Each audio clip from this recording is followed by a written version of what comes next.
guys, Ira Feuerstein. I am super excited. We're getting ready to film episode number 1 of No Bullshit with Ira Feuerstein. Before I walk in those doors to see who our very first guest will be, I want you to do something for me. Hit that subscribe button. More importantly, hit the bell icon. That'll let you know every time we put a new piece of content out. Believe me, you don't want to miss a single episode. Also, while you're watching the video, make sure you hit the like button and smash that comment button. Tell us all about what you're thinking. We'd love to hear from you. Let's go in and see who's here.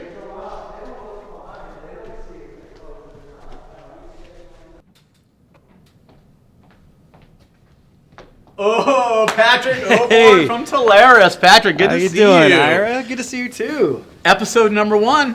Dude, congratulations on your new show. This is amazing. Number 1. If there's anybody in the world I could think about that could talk about no BS. That's right. It's this man here. That's man. right. Congrats. So thank you very much. So let's get started. So first question that I want to ask you. This is a little bit of an oddball question before we kind of get into the meat and potatoes. But you're from Salt Lake City, right? Correct. Salt Lake City is a great town. I love it. You go to a restaurant. What restaurant do you go to, and what is your go-to order? Oh man, my favorite restaurant is Rubio's. Rubio's? And fish tacos are kind of my thing. Just about any restaurant I go, I kind of scan the menu for fish tacos, and if they have them, I usually order them. And Rubio's, even though it's fast foodish kind of food, they have the recipe dialed in. And we do have Rubio's in Utah, thankfully, but they originated in Southern California, but where I was originally from. But Rubio's fish tacos are amazing. That blew me away. Rubio's, you just got a good shout out here. You're welcome. Yeah, maybe he's an investor. Open up more branches. Maybe he's an investor. I don't know. So tell me a little bit about Telarus. You've done amazing things at the company. You have a great team and partners and all that good stuff. I'd love to hear about kind of the company, kind of what you guys do for our audience. Yeah, Telarus, we're a technology distributor. Much like a hardware distributor, stores gear, servers, everything else, and makes them consumable by the public. We have contracts with around 200 cloud service providers like Nextiva, and what we do is we wrap value around each of those products, either with monitoring services that we've bought, with engineering services that we've acquired in-house, and we provide sales partners that are, in essence, independent business owners on their own, the means by which they can sign an agreement with one company and have access to the whole portfolio of cloud solutions without being beholden to quotas, and we deliver training to them. And so really it's kind of a small business, and in some cases a large business in a box for technology brokers. It's interesting. So you allow people, it's like a marketplace basically, where any sort of customer can get pretty much any kind of technology that they need. Correct. That's exactly right. Cool. Yeah, from network to SD-WAN, unified communications, contact center, cybersecurity, cloud services, cloud storage, you name it, and we've probably got it on the shelf. Well, you guys have built an amazing company there. I mean, I've known you guys for years, but and I want to get in a little bit more about building that business. But before we do, I'd love to hear about your upbringing. Tell me about the Patrick, your life in a snippet. Sure. Just led a very charmed life growing up in Southern California. My business partner in Telarus, Adam Edwards, was my next door neighbor. We kind of palled around, rode bikes, played on the football team, college roommates, did all of that. But just I come from a great family. I'm the oldest of 3 kids. I'm honestly the worst athlete in the family. My dad is an All-American football player, 4-year starter at BYU. Wow. And my sister was a 4-year volleyball starter at BYU. And my brother played baseball, drafted by the White Sox. And then you have me. So it makes me feel bad because I tried really hard, but I can't do anything. So that makes me feel good about myself. Yeah, so I guess in a lot of cases, in a lot of regards, I'm still trying to do cool things in my life to still kind of up my stock a little bit in my parents' eyes compared to my siblings. But no, just a tremendous family, very supportive. So speaking of that, you do this thing called ultra marathon running. Correct. Okay, first of all, what is it, and why the hell would you do that? Honestly. Oh, Ira, I knew you were going to ask me that. Ultra marathoning, it's any race above a marathon. And typically, ultra marathons involve trail running and not street road racing. And I started doing it just because my nature, my personality, is I'm always trying to up my game. Like, what's the next cool thing? What's the next thing I can do that's in and above what I've done before? And so I did Ironmans and marathons, which is a part of an Ironman. And I wanted to do something more to push myself. And so I started doing 50Ks, 50 miles, and then I started signing up for 100 milers. My head's going to explode right now just thinking about it. Yeah, 100 miles. It sounded like something that no rational person should ever do. But I signed up for one, and then finally, listen to this. There's a lottery to get into the hundreds. There's more people than spots, and so I lotteried in for 3 years before I finally got accepted to one. And then it was, wow! It was that scary experience that I'm going to run 100. What do I do now? How do I train? What do I eat? I didn't know anything. I just went head into nuts. it. You learn a lot from that, I'm sure. Yeah, you learn a lot about what to do. You learn a lot about what not to do, more importantly. Yeah. So let's get back into the business. So what compelled you and Adam to start Telarus? I'd love to hear that story. Oh, man. We've been entrepreneurs since we were 12. When he first moved in, it was a very new neighborhood, and all of the lots hadn't been fully built out yet. And so we actually went out with our picks and shovels, and we dug up some of the vacant lots and built bike tracks. And we sold laps around the bike track for 25 cents a lap, which was a lot of money back in the 80s, right? Wow. And so we've been doing stuff forever. And even when we went our different ways in college, I went into engineering, he went into accounting. We always knew that somehow we would start a business together, but we just couldn't figure out what that thing was. And then really by accident, we learned about the residual nature of telecom services, and that attracted me to the industry. And once I made a few sales and I saw those checks starting to come in, I called Adam and I said, I think I found the thing that we're going to work on together. That's awesome. That's awesome. So over time, as you're building the business, because you've built a very sizable business and with a lot of employees all over the country, what were some of the hurdles that you guys had? I mean, there had to have been times where you said, dude, did we really do this? Was this a mistake? Tell me about that. That's a great question. I think with any business, you'll find that there's always challenges that you expect and challenges that you don't expect. Yeah. With Telarus, the challenge that we expected was as we started to make sales, it just started out with me generating leads online and him closing those leads. That was Telarus. As we started to build up, we weren't expecting how long it was going to take for some of that money to come back. Right. And so our savings got taxed at kind of a higher rate than we expected. And so we really worked on this business with lots of diligence and urgency because we knew that the time was going to come. We only had bought ourselves so much time to get the company started, and we needed to accelerate that a little more than we had. And I think that's really a lot of the struggles for a lot of businesses is cash. Yeah. Just having enough money to get you to the level where at least you're safe. And the conversations change from how will we survive to what are we going to invest in to grow our business. So growth conversations are always much preferred than the survivability conversations. But yeah, that was a struggle. And also a struggle, we thought about this very differently than a lot of other people. We came at it through lead gen and marketing, not through, we know a lot of people in telecom. A lot of the people in our business started this business coming from a telecom company and just they kept doing what they were doing just in a different format. We had no idea. Neither one of us had ever worked for a phone company before.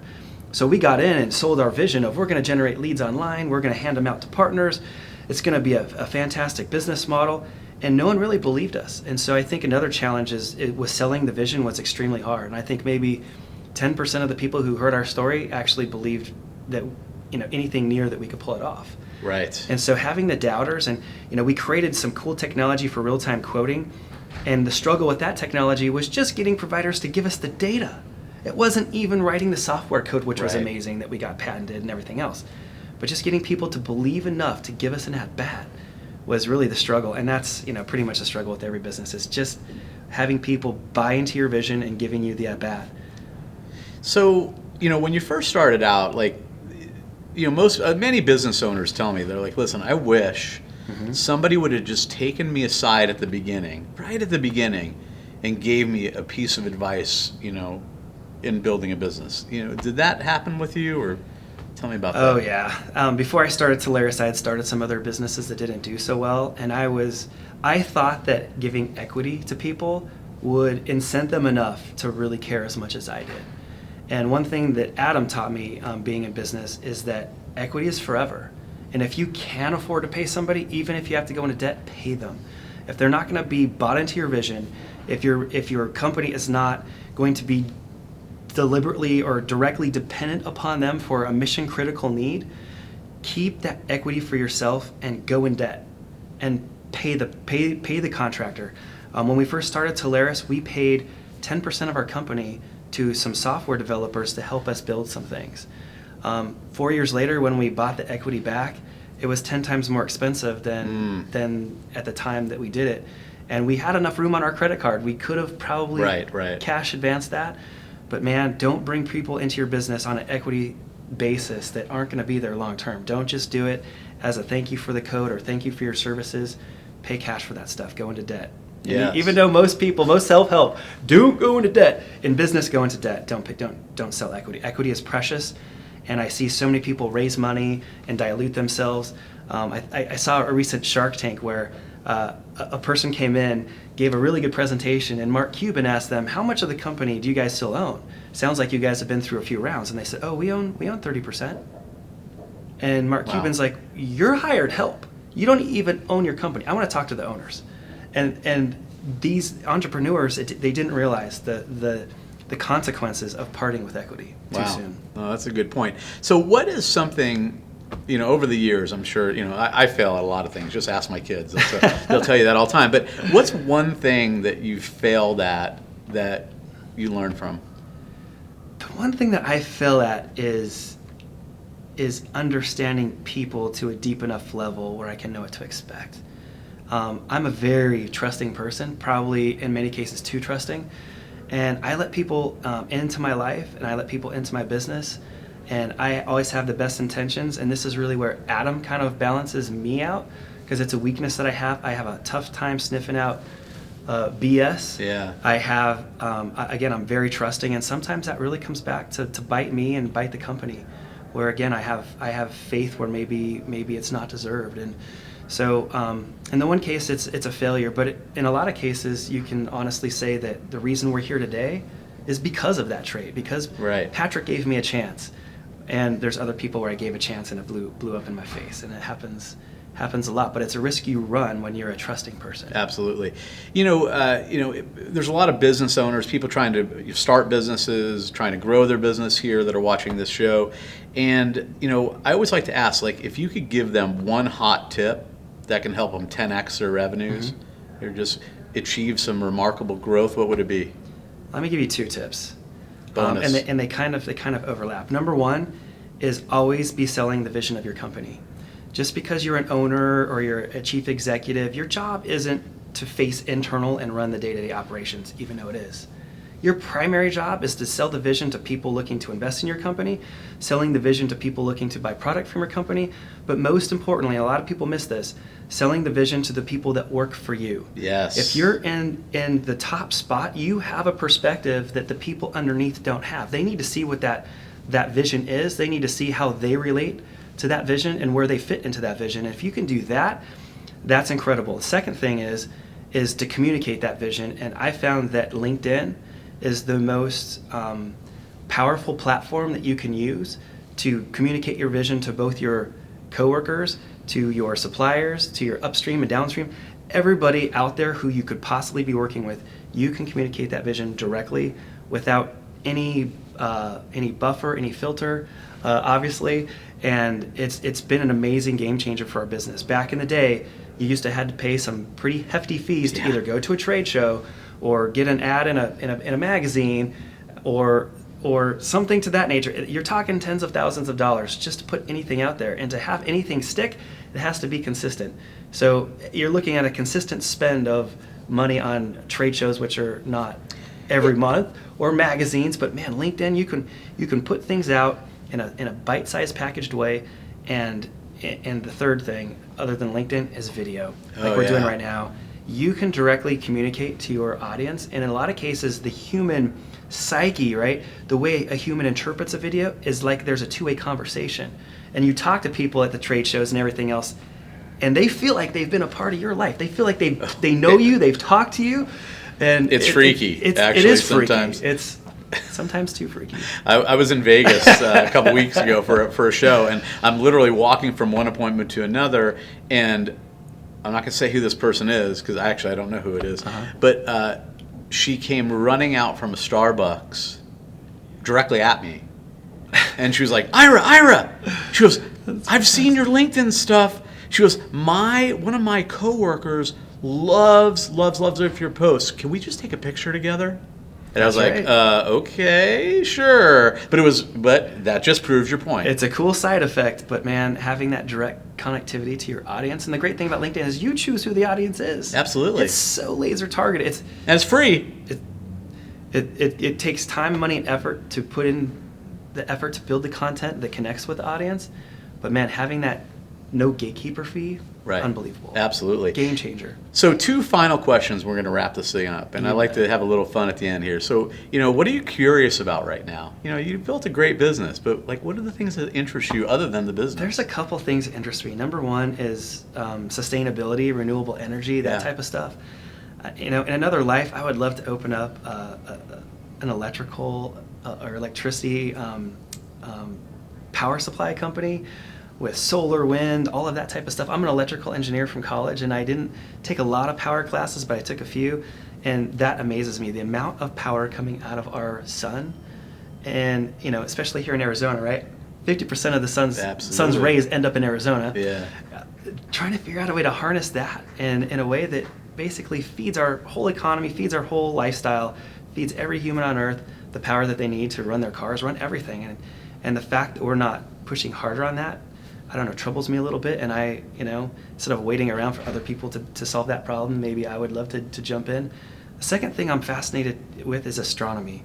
The Webb telescope that NASA is building is going to be unbelievable. There's a spot in orbit that's outside of the Earth, so it's actually beyond the moon, and it's like this static orbit that you can hold because the gravity of the moon and the gravity of the sun and the gravity of the Earth will hold it in place. So it's way out there. So there's no light, there's nothing interfering, and it's this huge gold-plated telescope that's going to enable human beings to see extra solar or planets beyond our solar system, and by the billions. I mean, it's really going to give us a look into our universe that we've never seen before as humans.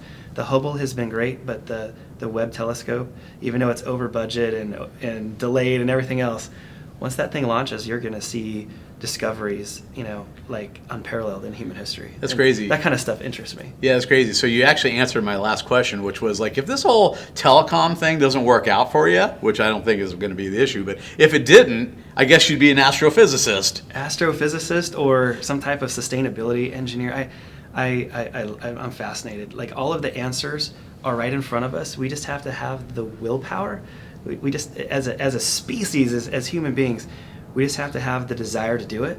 Yeah. And the willingness to pay for it. And our world will change for our kids and our grandkids and everything else. I don't know. It's awesome. It's a hot topic. I always thought I'd run away and join the circus. Did That's you? just me. What would you do? I have no idea. Big clown? Clown? You make everyone laugh. Yeah. Everyone I know just loves you to death, Ira. You're a breath of fresh air in this industry, my friend. Well, thank you so much for joining us, dude. It's been You are awesome. so welcome. Awesome guest number 1, and I want everyone to know we did this in one take. One take. One take. That's how we roll, buddy. Yeah. So, hey, what I want you guys to do is do me a favor. Smash that like button. Hit comment. Comment on your, we'd love to hear your comments on the content today, and we'd both be happy to answer any questions that you guys have. But again, Patrick, thanks for joining. Absolutely my pleasure. We'll have episode 2 coming up here in a couple weeks. I'm not telling you who our guest is, frankly, because I don't know. I find out every time when I come in. So thanks for joining. Guys, thank you very much, and we'll catch you later. Take care, everybody. Bye.